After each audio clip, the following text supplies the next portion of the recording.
அறிவோம் அருள்வாக்கு காணொளி நேயர்களுக்கு வணக்கம். சென்ற வாரம் தாவீது பத்சேபாவுடன் பாவம் செய்தல் பற்றி நாம் சிந்தித்தோம். இந்த வாரம் நாத்தான் வழியாக ஆண்டவர் தாவீதை கண்டித்தல் பற்றி சிந்திப்போம். தாவீதின் அரண்மனையில் இறைவாக்கினராக வாழ்ந்து கொண்டிருந்த நாத்தான் மீண்டும் தாவீதிடம் வருகிறார்.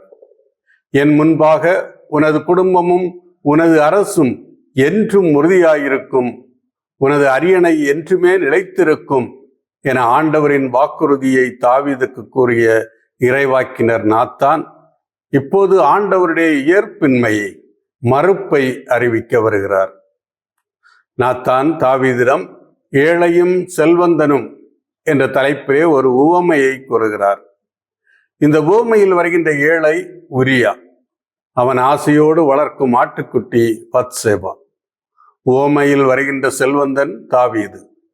அந்த ஆட்டுக்குட்டி அவனது உணவை உண்டு, அவனது கிண்ணத்திலிருந்து நீர் குடித்து, அவனது மடியில் உறங்கி, அவனுக்கு ஒரு மகளைப் போலவே அது இருந்தது என்ற வார்த்தைகள் உரியாவுக்கும் பத்சேபாவுக்கும் இடையில் இருந்த குடும்ப உறவு மகிழ்ச்சியானதாக இருந்தது என்பதை குறிப்பிடுகிறது. செல்வந்தனின் வீட்டிற்கு வந்த வழிப்போக்கனுக்கு உணவு தயார் செய்வதற்காக ஏழையின் ஆட்டுக்குட்டியை செல்வந்தன் அடிக்கிறான். தாவீது உவமையின் பொருளை புரிந்து கொள்கிறார். அந்த செல்வந்தனின் செயல் அநீதியானது, மன்னிக்க முடியாதது, இதை செய்தவன் தண்டிக்கப்பட வேண்டும் என நினைத்து தாவீது கோபம் கொள்கிறார். அரசன் என்ற முறையில் நாட்டில் நடக்கும் அநீதிகளை விசாரித்து தீர்ப்பு வழங்க வேண்டும். மக்கள் நேர்மையுடனும் நீதியுடனும் வாழ்வதற்கு வழி செய்ய வேண்டும். எனவேதான் தாவீது தீர்ப்பு வழங்குகிறார். இதை செய்தவன் கட்டாயம் சாக வேண்டும். இரக்கமின்றி இதை செய்ததால் அவன் ஓர் ஆட்டுக்குட்டிக்காக 4 மடங்கு திருப்பி தர வேண்டும் என தீர்ப்பும் கூறுகின்றார். இந்த வார்த்தைகளின் வழியாக தாவீது தனக்குத்தானே தீர்ப்பு கூறுகிறார் என்பதை அறிந்திருக்கவில்லை. தாவீதின் தீர்ப்பை தொடர்ந்து நீயே அந்த மனிதன் என நாத்தான் கூறும் வார்த்தைகள் அவரை அதிர்ச்சிக்கு உள்ளாக்கி இருக்க வேண்டும். தாவீது நிச்சயம் இதை எதிர்பார்த்திருக்க மாட்டார். நாத்தான் கூறிய உவமை தனக்காகத்தான் என நினைத்திருக்க மாட்டார். நாத்தான் அத்துடன் விட்டுவிடவில்லை.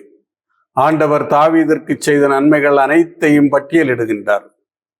நான் இஸ்ரவேலின் அரசனாய் உன்னை திருப்பொழிவு செய்தேன். நான் உன்னை சவுலின் கையினின்று விடுவித்தேன். உன் தலைவரின் வீட்டை உன்னிடம் ஒப்படைத்தேன். அவன் மனைவியரையும் உனக்கு மனைவியராக்கினேன். இஸ்ரவேல் குடும்பத்தையும் யூதா குடும்பத்தையும் உனக்கு அளித்தேன்.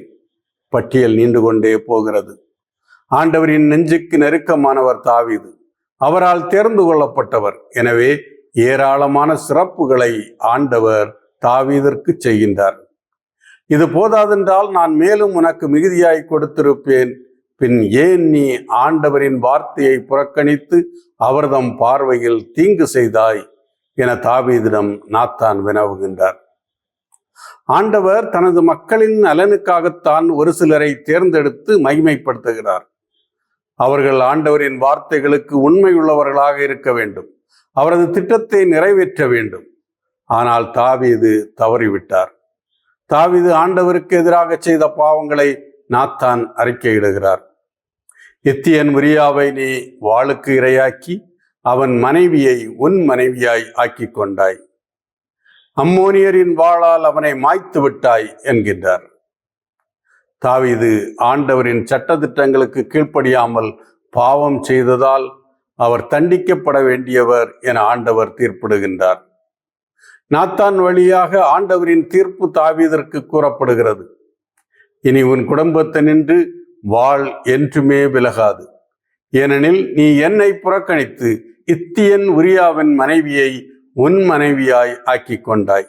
உன் குடும்பத்தினின்றே நான் உனக்கு தீங்கை வரவழைப்பேன். உன் கண்கள் காண உன் மனைவியரை உனக்கு அடுத்திருப்பவனிடம் ஒப்புவிப்பேன். அவன் பட்ட பகலில் உன் மனைவியரோடு படுத்திருப்பான். நீ மறைவில் செய்ததை இஸ்ரவேலும் காணுமாறு நான் பட்ட பகலில் நிகழச் செய்வேன் என கடுமையான தீர்ப்பொன்றை ஆண்டவர் தாவீதிற்கு வழங்குகின்றார். தாவீது 2 பெரிய பாவங்களை செய்திருக்கிறார். கொலை செய்திருக்கிறார், பிறன் மனைவியை அபகரித்திருக்கிறார். ஆண்டவர் முன்னிலையில் 2 பாவங்களும் கொடிய பாவங்கள். எனவேதான் பாவங்களுக்கு இணையான தீர்ப்பு தாவீதிற்கு வழங்கப்படுகிறது. தாவீதின் எதிர்காலம் தீர்மானிக்கப்பட்டு விட்டது. இறைவாக்கினர் நாத்தான் கூறியதை கேட்ட தாவீது மனம் கலங்குகிறார். தனது தவறை உணர்கிறார். நான் ஆண்டவருக்கு எதிராக பாவம் செய்து விட்டேன் என வெளிப்படையாக தனது தவறை ஒத்துக்கொள்கிறார். அதற்காக மனம் அருந்துகிறார். தாவீதில் எழுகின்ற மாற்றம் ஆண்டவரிலும் மாற்றத்தை கொண்டு வருகிறது. ஆண்டவர் தாவீதிற்கு எதிரான தீர்ப்பில் சில மாற்றங்களை செய்கிறார். தண்டனைகள் தற்காலிகமாக தள்ளி வைக்கப்படுகின்றன. தண்டனையின் ஒரு பகுதி தாவீதிடமிருந்து அவருக்கு பிறக்க இருக்கும் குழந்தைக்கு மாற்றப்படுகிறது. நாத்தான் தாவீதிடம், ஆண்டவரும் பாவத்தை நீக்கிவிட்டார், ஆயினும் ஆண்டவர் எதிரிகள் அவரை இழிவாக எண்ணும்படி நீ இவ்வாறு செய்ததால் உனக்கு பிறக்கும் மகன் உறுதியாகவே சாவான் என கூறுகின்றார். ஆண்டவருக்கும் தாவீதிற்கும் இடையில் உள்ள உறவில் பெரிய மாற்றம் இல்லை. ஆனால் தாவீதிற்கு கொடுக்கப்பட்ட தண்டனைகள் தாவீதிற்கும் பத்சேபாவிற்கும் பிறக்கும் முதல் குழந்தையிலிருந்து தொடங்குகிறது. ஆண்டவரின் தீர்ப்பு தாவீதின் வாழ்வில் உடனே செயல்பட தொடங்குகிறது. தாவீதிற்கும் பத்சேபாவிற்கும் பிறந்த குழந்தை நோயிற்று சாக கிடக்கிறது. தாவீது தன் குழந்தையை காப்பாற்ற விரும்புகிறார். அந்த குழந்தைக்காக ஆண்டவரிடம் வேண்டுகிறார். உண்ணா நோன்பு மேற்கொள்கிறார். தரையிலே படுத்து தூங்குகிறார். தாவீதின் செயல்கள் அனைத்தும் ஆண்டவருடைய மனதை இளகச் செய்து குழந்தையை சாவிலிருந்து விடுவிக்க வேண்டும் என்ற நோக்கத்தில் தான் செய்யப்படுகின்றன. ஆனால் அவரது பணியாளர்கள் தாவீது துக்கத்தினால் அவ்வாறு செயல்படுவதாக நினைக்கின்றனர். எனவேதான் தாவீதை தரையிலிருந்து எழுப்புவதற்கும் உணவு உண்ண வைப்பதற்கும் தாவீதின் வீட்டு பெரியோர்கள் முயற்சி செய்கின்றனர். ஆனால் அவர்களின் முயற்சிகள் அனைத்தும் தோல்வியடைகின்றன. தாவீது உறுதியாக இருக்கிறார். 7 நாட்கள் இவ்வாறு கடக்கின்றன. தாவீது உண்ணா நோன்பிருப்பதில் உறுதியாக செயல்படுகிறார். 7வது நாள் குழந்தை இறக்கிறது. குழந்தை இறந்தது பற்றி வீட்டில் உள்ள பணியாளர்கள் ஒருவரோடு ஒருவர் பேசிக்கொள்கிறார்கள். தாவீதிடம் உண்மையை கூறுவதற்கு அச்சப்படுகிறார்கள். குழந்தை நோயினால் அவதிப்பட்ட போது தன்னை வருத்தி கொண்ட தாவீது குழந்தை இறந்துவிட்டது என அறிந்தால் என்ன செய்வாரோ என்ற அச்சம் அவர்களில் இருக்கிறது.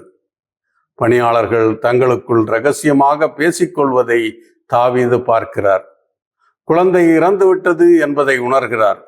எனவே பணியாளர்களிடம் வெளிப்படையாக கேட்கிறார். அவர்களால் இப்போது மறுத்து கூற இயலவில்லை. குழந்தை இறந்த உண்மையை தாவீதிடமிருந்து மறைக்க முடியவில்லை. அவர்கள் ஆம், இறந்துவிட்டது என அவருக்கு கூறுகிறார்கள். குழந்தை இறந்துவிட்டான் என உறுதியாக தெரிந்ததும் தாவீதின் செயல்களில் மாற்றங்கள் ஏற்படுகின்றன. குழந்தைக்காக வேண்டுதல் புரிந்து உண்ணா நோன்பிருந்து தரையில் படுத்து கிடந்த தாவீது குழந்தை இறந்துவிட்டது என்பதை அறிந்த பிறகு தரையிலிருந்து எழுகின்றார். குளித்து நறுநெய் பூசி உடைகளை மாற்றிக்கொள்கின்றார்.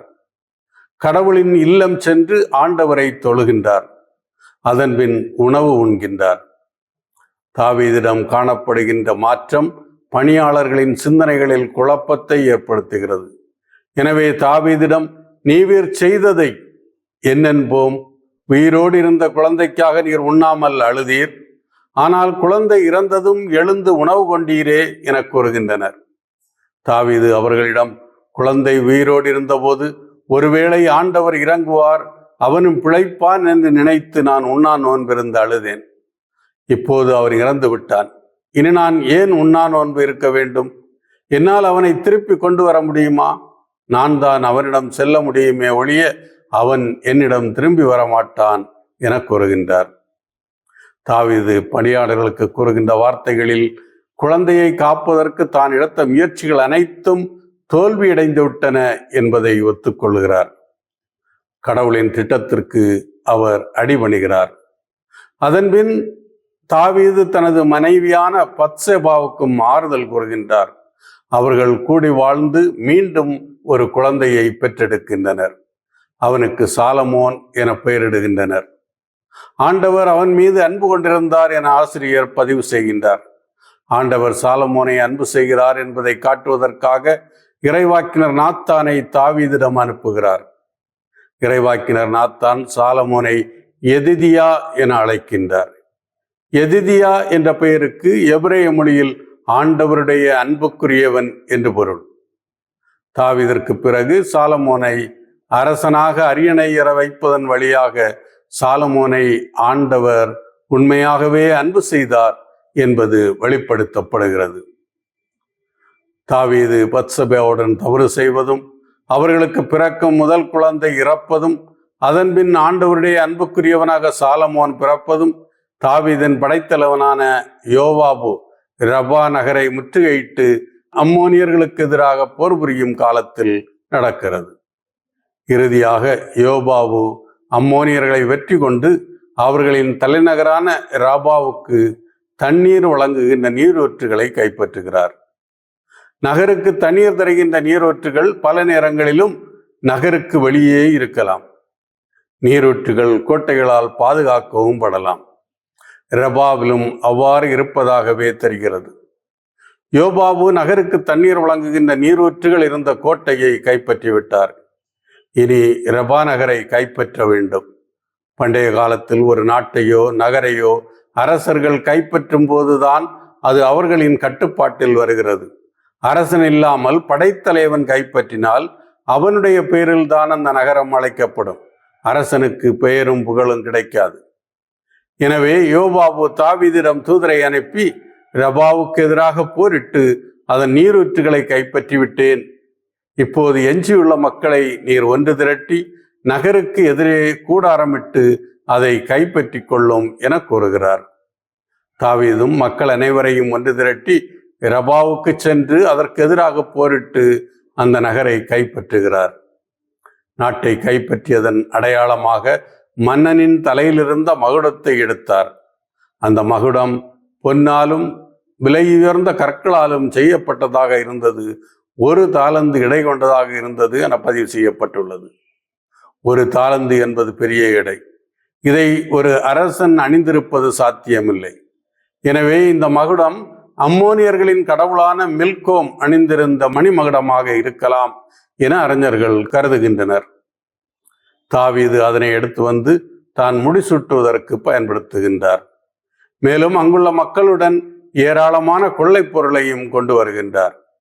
அம்மோனியர்களில் கைது செய்யப்பட்டவர்களை ரம்பம், கடப்பாறை, கோடரி வேலைகளுக்கும் செங்கல் சூளை வேலைகளுக்கும் அமர்த்தினார் என பார்க்கிறோம். மீண்டும் அடுத்த வாரம் சந்திப்போம்.